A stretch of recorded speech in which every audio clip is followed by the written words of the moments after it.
Semangat pagi anak-anak sekalian dimanapun kalian berada. Salam sehat selalu untuk kalian. Bertemu lagi dengan saya Pak Iwan dalam mata pelajaran gambar teknik otomotif untuk SMK kelas 10. Pada pertemuan kali ini kita akan membahas huruf dan garis pada gambar teknik. Adapun kompetensi dasar yang mau dicapai pada pertemuan kali ini adalah kompetensi dasar 3.2, memahami garis-garis gambar teknik sesuai bentuk dan fungsi garis. Kompetensi dasar 3.3, memahami huruf, angka, dan etiket gambar teknik. Kemudian kompetensi dasar 4.2, membedakan garis-garis gambar teknik sesuai bentuk dan fungsi garis. Kompetensi dasar 4.3, menyajikan huruf, angka, dan etiket gambar teknik. Oke, mari kita bahas satu persatu. Yang pertama harus kita pahami dulu adalah standarisasi gambar teknik. Jadi standarisasi gambar teknik adalah pembakuan terkait cara membuat dan membaca gambar dengan berpedoman pada standar gambar yang telah ditetapkan. Standarisasi gambar teknik ada yang bersifat lokal dan bersifat internasional. Maksudnya apa? Mari kita lihat. Ada macam-macam standarisasi gambar teknik. Yang pertama JIS, Japanese Industrial Standard. Kemudian ini dari Jepang ya. DIN. Kemudian yang kedua DIN, Dutch Industry Normen, ini dari Jerman. Kemudian ada ANSI, American National Standard Institute, dari Amerika tentunya. Dan yang dari Indonesia ada SNI, Standar Nasional Indonesia. Kemudian yang secara internasional dipakai bersama dan berlaku sama untuk seluruh dunia adalah ISO, International Organization for Standardization. Jadi dengan adanya standarisasi diharapkan di seluruh dunia itu sama. Orang akan memahaminya sama, membaca gambar sama, dan membuatnya dengan standar yang sama. Pertama, kertas gambar. Jadi kertas gambar itu sudah ditetapkan secara umum, sama untuk seluruh dunia dengan standar ISO yang disebut A0, itu luasnya 841 × 1189 mm, atau A0 itu kalau luasnya dibulatkan sekitar 1 meter persegi, itu A0 ya. Nah, kemudian standar kertas gambar ISO seri A itu diturunkan lagi A0, A1, A2, A3, A4. Kalau A0 tadi 841 × 1189 itu dalam milimeter, kalau dalam inci 33,11 × 46,81 inci. Kita di Indonesia lebih umum memakai ukuran milimeter. A1 ukurannya 594 × 841. Kemudian A2 420 × 594. A3 297 × 420. A4 210 × 297. A5 148 × 210. A6 105 × 148. Coba kalian amati lebih teliti. Ukuran lebar pada kertas A0 akan menjadi ukuran panjang pada kertas di bawahnya. Demikian seterusnya. 841 dibagi 2, 420,5. 420 menjadi panjang dari A3. 420 dibagi 2, 297 menjadi panjang dari kertas A4, kertas di bawahnya, dan ini dibagi 2. Jadi kurang lebih seperti ini jadinya. A0, A1 adalah A0 dibagi 2, A2 adalah A1 dibagi 2, demikian seterusnya. Jadi ukurannya adalah setengah dari ukuran kertas di atasnya. maka A3 adalah A2 dibagi 2, A4 adalah A3 dibagi 2, demikian seterusnya untuk ukuran kertas gambar. Kemudian distandarisasi juga batas garis tepi. Sisi kiri adalah A, atas B, kanan C, dan bawah D. Ukuran batas sisi kiri biasanya lebih lebar agar ketika gambar dijilid itu gambarnya tetap terlihat utuh, tidak ada bagian yang tertutup. Nah, ini batas kertas gambar itu sudah distandarisasi juga apabila dia dibuat pada posisi berdiri atau portrait dan posisi landscape. Itu masing-masing sudah ada standarnya. A berapa, ini ada tabel. Kalau kertas A0 A-nya 20, B-nya 10, C-nya 10, D-nya 10, semua dalam milimeter ya. Demikian seterusnya. Mungkin kalau kalian akan menggambar nanti akan lebih umum, lebih sering memakai kertas ukuran A4 atau kadang-kadang A3. Ya, ini ukurannya A-nya 20 untuk A3, garis tepi B, C, D-nya 10, 10 semua, dan untuk A4 itu B, C, D-nya 5, 5, 5.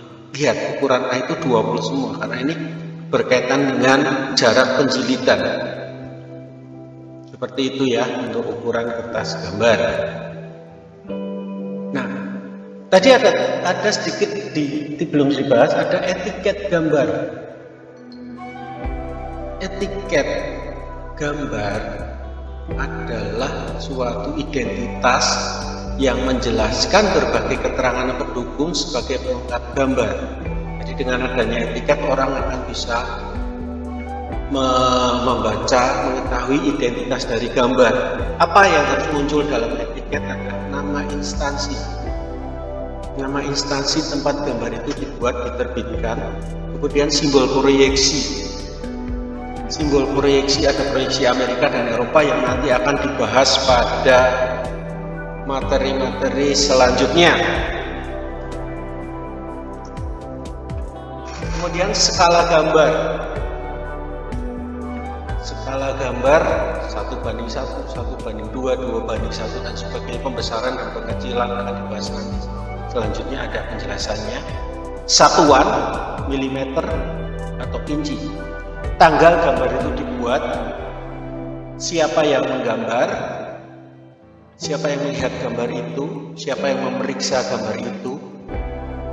Tujuannya apa? Kalau ada hal yang tidak dipahami dari gambar itu, ada hal yang kurang jelas, akan mudah melacak atau menanyakan kepada si pembuat atau si pemeriksa. Kemudian nama gambar itu gambar apa? Gambar poros misalnya, atau gambar satu elemen mesin. Kemudian nomor gambar perlu penomoran supaya mudah melacak ketika dibuat dalam bentuk rakitan. Kemudian ukuran kertas yang dipakai dan apabila diperlukan keterangan tambahan. Itu etiket gambar ya. Nah, ini etiket gambar itu contohnya seperti ini. Nama instansi, ini simbol proyeksi. Itu nanti di materi selanjutnya, materi proyeksi ada ini penjelasan tentang simbol proyeksi. Kemudian ada nama instansi, nama gambar, nomor gambar, ukuran kertas, skala, satuan, tanggal digambar oleh siapa, dilihat oleh siapa, diperiksa oleh siapa. Ini adalah ukuran etiket, semua dalam milimeter ya. Untuk bicara gambar teknik, semua dalam milimeter.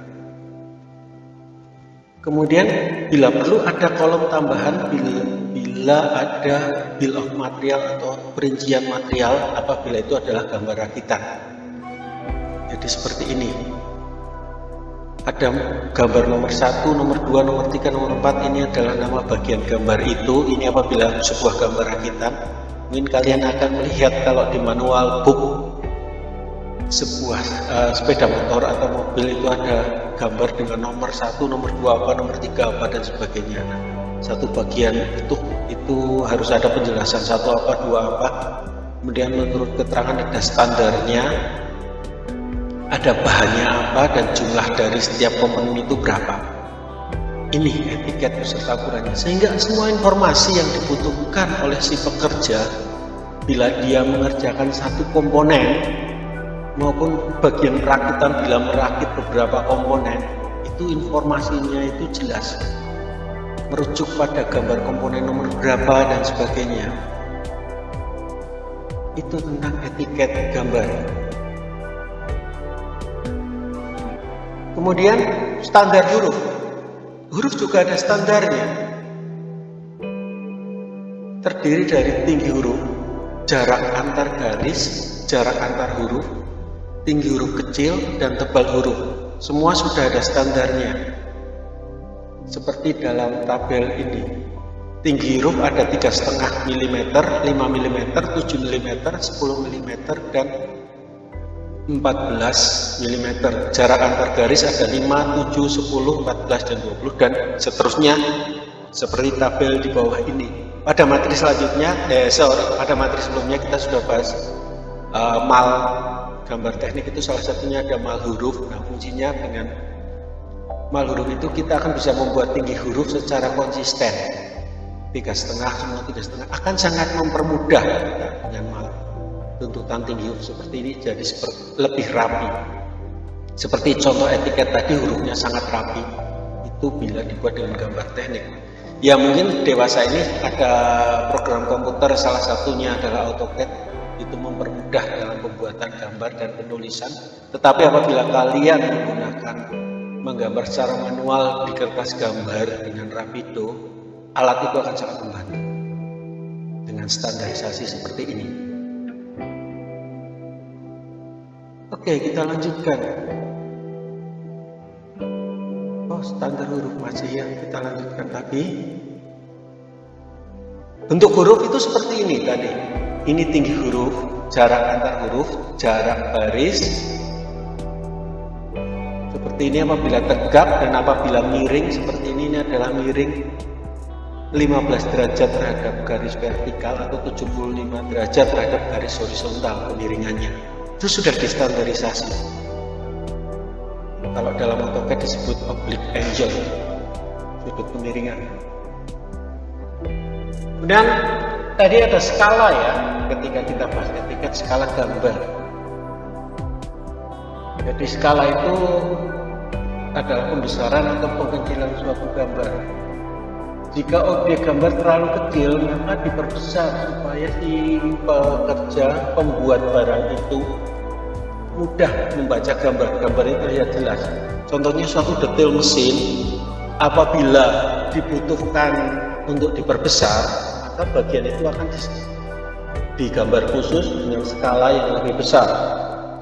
Atau sebaliknya, jika objek itu terlalu besar, seperti sebuah rakitan mesin, maka gambar itu perlu diperkecil. Apa sih maksudnya skala? Misalnya skala 1:100. Artinya setiap 1 cm dalam gambar merupakan 100 cm sebenarnya.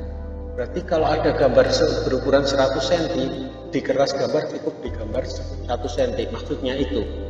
Atau satu bagian pada gambar mewakili 100 bagian pada objek. Skala ada ada 3. Yang pertama skala normal 1:1, artinya 1 cm ukuran sebenarnya digambar juga di kertas itu 1 cm.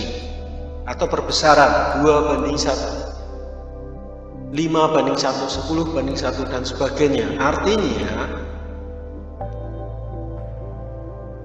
2 cm atau ya 2 cm lah dalam gambar itu aslinya itu cuma 1 cm. Kemudian skala pengecilan itu sebaliknya 1:2, 1 cm pada gambar itu pada barang aslinya, produk aslinya adalah 2 cm. Itu tentang skala.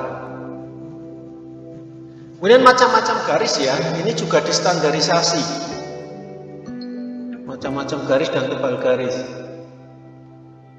Ada beberapa macam seperti ini. A, garis tebal. Ini untuk gambar benda yang kelihatan, untuk gambar utama benda. Tebal garis adalah 0,5 untuk kertas A4, A3, dan A2, dan 0,7 untuk kertas A1 dan 0. A0. Nah, ini akan sangat mudah bila kalian menggambar menggunakan rapido. Sudah ada rapido 0,5 dan 0,7, ada 0,25, 0,35. Kode garis B adalah garis tipis, adalah untuk garis benda yang tidak kelihatan, atau untuk garis ukuran, garis batu, garis arsir, dan untuk garis bentangan. Maksudnya dari garis-garis ini apa? Itu dalam pelajaran selanjutnya akan lebih jelas. Tapi kalian pahami dulu untuk garis-garis inilah garis tipis digambar. Kemudian ada garis tipis bergelombang kode C, itu sebagai batas potongan gambar. Jadi kalau ada gambar bagian yang dipotong misalnya karena terlalu panjang atau seolah-olah dipotong untuk memperlihatkan bagian tertentu, itu dibuat garis tipis bergelombang bebas tanpa perlu penggaris. Kemudian kode D, garis putus-putus, garis gores, biasa disebut garis gores, tapi gambarnya adalah garis putus-putus.